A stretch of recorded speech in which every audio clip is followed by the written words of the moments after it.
in the past, sex was scarce, right?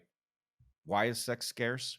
Because the cost of having sex for a female is extremely high. The production of an offspring with somebody who won't contribute to raising the child is very high compared to producing a child with somebody who will raise the child, who will partner.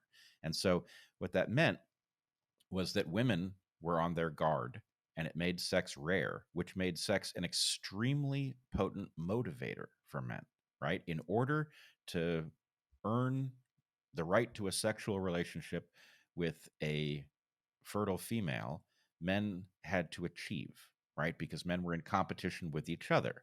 And so I'm not saying that's a good world, but I am saying that's a world that makes sense. It's a world in which men strive for reasons that are relatively easy to understand. And in the world we have now, sex has been turned into something different. The stakes have been lowered dramatically. The expectation, people who don't have sex quickly in dating are understood to be prudes and they pay a social cost. And so all of that has lowered the bar to sex. And then we have all of this sort of artificial stuff that scratches the same itch, with porn for every conceivable preference and kink.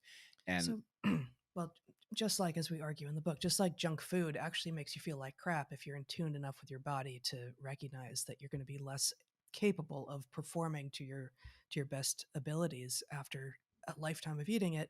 Junk sex, junk media, we have the junkification of a lot of things that have the capacity to bring us meaning and to give us something to strive for.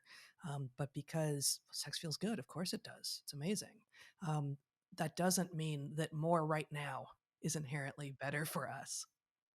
right. And I mean, at some level, what we're losing, the the market has delivered us the inverse lesson that we should be getting.